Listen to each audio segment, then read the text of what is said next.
오늘은 설계 도면에 사용되는 선에 대해서 다시 한번 공부하고 도면에서 어떻게 진짜 쓰여지는지를 한번 같이 볼 거예요. 그래서 이거 전에 했던 거긴 한데 한번 같이 보니까 복습 차원에서 아시고 한 번 더 숙지하도록 하세요. 첫 번째는 외형선이에요. 보시면 대상물의 보이는 부분의 모양을 나타내는 선이고요. 중심선은 도형의 중심을 표시하는 선이에요. 어떻게 생겼냐면요. 지금 여기 두 번째 보이시는 것처럼 이렇게 가는 1.3선으로 그려져요. 자, 수문선입니다. 저희 정투성법 할 때 제일 많이 썼던 선이기도 하고 여러분 되게 힘들어하기도 했던 그 선인데요. 보이지 않는 부분의 모양을 표시하는 선이고요. 여기 보이시는 것처럼 이렇게 점점점점 가는 파선으로 나타내집니다. 치수선입니다. 치수를 기입하기 위한 선이고요. 치수 보조선은 치수를 기입하기 위해 도형으로부터 끌어내는 데 쓰는 선이에요. 둘 다 가는 실선으로 사용됩니다. 자, 지금 여기 보이는 것처럼 5번이 치수 보조선, 여기 위에 올려져 있는 이 선이 치수선이에요. 잘 아시겠습니까? 외형선은 보이는 부분을, 중심선은 도형의 중심을, 수문선은 보이지 않는 부분을, 치수선은 치수를 기입하기 위한 선, 치수 보조선은 도형으로부터 끌어내는 데 쓰는 선이에요. 그럼 도면에서 어떻게 쓰는지 한번 볼게요. 자, 도면입니다. 좀 어렵죠? 정말 집 도면을 보게 될 줄은 몰랐죠? 지금 이렇게 만들어진 도면을 무슨 도면이라고 할까요? 정투성법에서 배웠던 것 중에 정면도, 우측면도, 평면도가 있었어요. 지금 해당되는 도면은 무슨 도면? 그렇죠? 써드릴게요. 평면도에 해당돼요. 평면도예요. 자, 평면도 잘 안 보이게 약간 형광빛이라서 그런데 지금 보이는 것이 바로 평면도에 해당되고요. 이 중에서 우리가 어떤 선들에 대해서 방금 공부했던 거 다시 한번 볼게요. 자, 이렇게 지금 건물 전체에 굵은 선으로 표시가 되어 있어요. 자, 이거는 무슨 선에 해당될까요? 그렇죠. 대상물에 보이는 부분인 얘가 바로 외형선이죠. 이것이 바로 외형선을 그려지는 선이고, 자, 중심선은 여기서 보기 어려워서 조금 이따 다른 도면에서 보여드릴 거고요. 치수선에 대해서 이제 보여드릴게요. 치수선은 지금 이렇게 선 위에 올려져 있는 치수들 보이시죠? 그래서 이 선이 바로 치수선에 해당돼요. 자, 이렇게 빨간색으로 표시되는. 그래서 위에 뭐가 그려져 있냐면요. 써져 있냐면요. 치수가 써 있어요. 이게 바로 치수선이고, 치수 보조선이란 이 도형으로부터 끌어내는 데 쓰는 선이에요. 그래서 여기에 해당되는 이것이 바로 어떤 선? 치수 보조선이에요. 치수 보조선. 여기 치수가 올라가져 있는 것이 치수선에 해당되는 거죠. 잘 아시겠습니까? 그리고 치수를 기입하는데 여러 가지 법칙이 있었어요. 기억나십니까? 그 중에서 도면의 치수선에 위에 올려져서 쓰여져야 한다. 이게 법칙이었고요. 위에 정가운데에 쓰셔야 하고요. 왼쪽에 보이는 거는 이렇게 오른쪽으로 돌렸을 때 위에 쓰여져야 하기 때문에 여기에 해당되는 것도 이렇게 보이시죠? 자, 이렇게 숫자가 쓰여져 있을 때 얘가 돌아가는 이 방향이 아니라 위에 있는 방향에서 이렇게 쓰여져야 하는 것이 치수선이에요. 지금 이 도면은 집에 해당되는 도면인데요. 제가 이제 도면을 한번 올려놓기도 할 건데 참고 자료로 하나 더 드릴게요. 지금 영상에서 보이는 게 잘 안 보이실 수 있지만 이렇게 되어 있는 것이 벽면과 벽면이 끊어져 있는 부분에서 끝이 있기 때문에 얘는 과연 무엇일까요? 제가 빨간색으로 다시 그려진 이것은 무엇일까요? 바로 뭐처럼 생겼어요? 방에 들어가는 문처럼 생겼죠? 그래서 지금 보이시는 거는 문이에요. 그쵸? 그리고 여기도 마찬가지로 방에 이렇게 작은 공간이 있고 또 뭐가 있습니까? 그렇지, 이렇게 문에 해당되는 것이 보이시죠? 그럼 방 안에 있는 것이기 때문에 얘는 뭘까요? 화장실에 해당돼요. 그래서 지금 이 형태로 되어 있는 이것이 바로 변기, 이 형태로 되어 있는 것이 이것이 바로 세면대예요.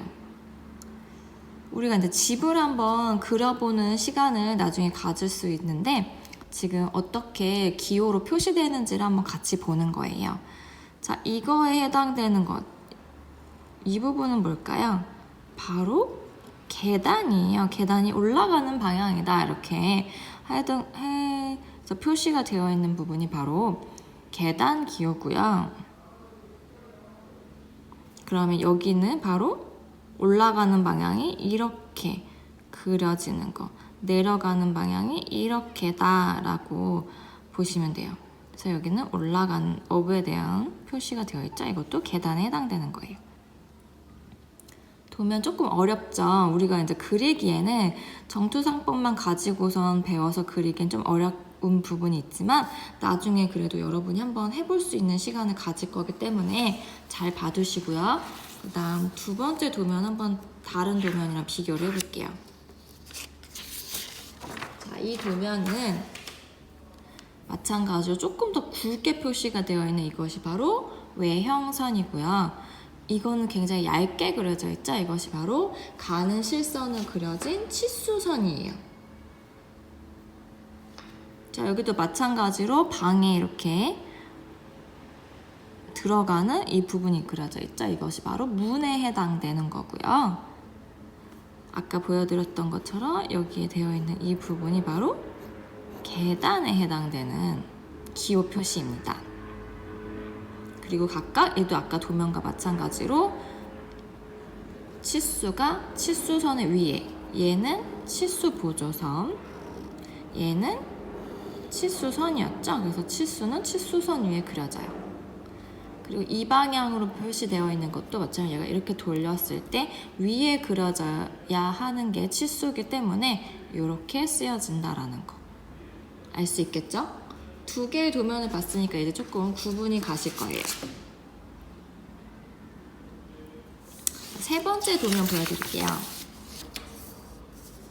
자, 이 도면은 뭘 보여드리려고 가져왔냐면요. 아까 했던 것 중에 중심선을 아직 못 봤죠. 중심선이 아까 1.3선에 해당됐어요. 그래서 여기 보이시면 요게 바로 1.3선에 해당되기 때문에 얘는 원통형이나 어떤 이제 파여져 있는 부분의 가운데에다 이렇게 표시를 할 수 있는 거예요.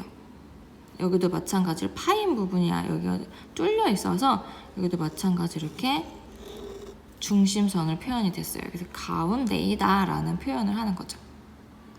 다른 기호 표시는 또 다음에 보여드리도록 하고 중심선을 보여드리기 위해서 이 도면을 가져왔습니다. 자, 그러면 다른 친구, 선생님이 가르친 학생이 그린 도면을 한번 보여드릴 건데요. 약간 어려울 수 있어요. 여러분 나중에 이걸 표시를 해야 되기 때문에 한번 어떤 예시로 그려지는가 한번 보여드리기 위해서 가져와 봤습니다.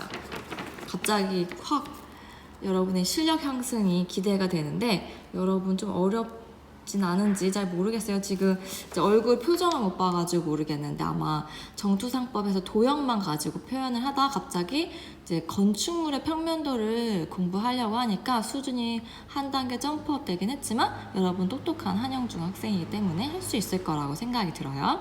자, 그래서 두 번째로 새로운 도면을 보여드릴 건데 이거는 여러분의 친구가 같이 그린 도면이에요. 이 부분에 이제 점수가 써져 있기 때문에 보여드리는 게 약간 그렇지만 조금 위로 올려볼게요. 화면을. 자, 이 도면은 여러분의 선배가 그린 도면인데요. 모양이 어떤 모양인지 한번 볼까요? 자, 이 도면은 주제가 우리가 미래에 살고 싶은 집이란 주제로 도면을 그려본 거예요. 그래서 창의적인 모양을 갖춘 집을 한번 만들어 보라고 제가 했던 과제거든요. 그래서 이 수행평가를 한 친구의 이름과 지금 점수가 나와 있는데 어떤 모양을 띈 것 같아요? 이 친구는 이렇게 머리가 있고 이런 형상을 가진 미키마우스 형상을 가진 그런 도면을 그렸다고 하더라고요. 그래서 지금 보시는 것처럼 이렇게 도면을 그려봤어요. 문은 그리지 말라고 했어서 이렇게 뚫려있는 부분은 문에 해당되는 거고요. 이렇게 원으로 되어 있는 부분에 반원에 정원이 갖춰져 있는 집을 자신은 미래에 살고 싶다 해서 이렇게 그린 거죠. 단위는 제가 항상 밀리미터로 그리라고 했지만 이때는 단위를 미터라고 이렇게 쓰고선 공을 이렇게 안 하고 157, 157만 하더라도 괜찮아요. 근데 밀리미터는 우리 배웠던 건 밀리미터라서 15,700 이렇게 해가지고 얘는 밀리미터 단위로 이렇게 쓰면 되겠구나 라고 보시면 돼요. 여기서 틀렸던 부분은 중심선 부분이 없는 부분이었는데 그 부분에 대해서는 나중에 우리가 수업 시간에 한 번 더 다루도록 할 거예요. 자, 두 번째 도면입니다. 이 도면도 마찬가지로 창의적인 도면을 그린 건데 여기는 이제 이렇게 네모의 형태가 육각형 형태로 되어 있어서 전통 한국적인 문양을 바탕으로 해서 창의적으로 만든 도면이었어요. 여러분 이거보다 더 창의적인 도면을 그려올 수 있을 것 같죠? 어렵지 않을 것 같죠? 왜 선생님이 자꾸 어렵지 않냐고 물어보는 건지 궁금하시죠? 혹시나 또 코로나가 길어지면 선생님 개인 과제를 하는 수행평가를 한다고 했었는데 그때 혹시 이제 개인 과제를 했을 때 할 수 있을 법한 수행평가니까 그래도 이때 한번 생각해봐요. 여러분 어떤 도면을 그리는 게 나을지 어떤 것이 창의적인지 한번 볼게요. 세 번째입니다.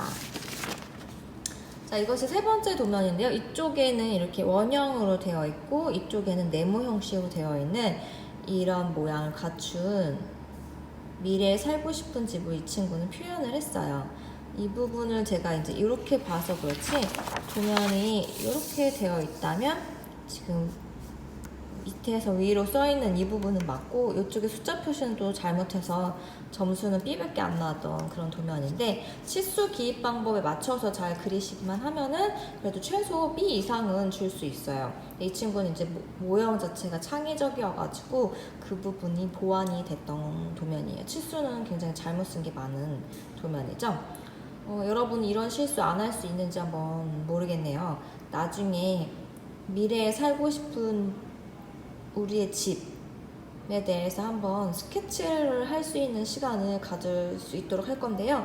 한번 생각해 보시고 나는 최소한 어떤 모양을 갖고 싶다. 미키마우스 아까 그런 것도 괜찮죠. 뭐 하트, 뭐 사랑 이런 주제로 해서 주제가 어떤 거냐에 따라서 모양이 나올 수 있을 텐데 한번 도면을 생각해보고 고안을 한번 해보는 그런 시간도 나중에 가질 수 있으면 할 수 있도록 할게요. 이 과제 때는 이렇게 도면을 그려서 모형까지 만드는 것까지 했었어요. 그래서 나중에 한번 도면에 맞는 모형도 한번 보여드릴게요. 오늘은 여기까지만 할게요. 오늘 수업 듣느라 고생 많으셨습니다.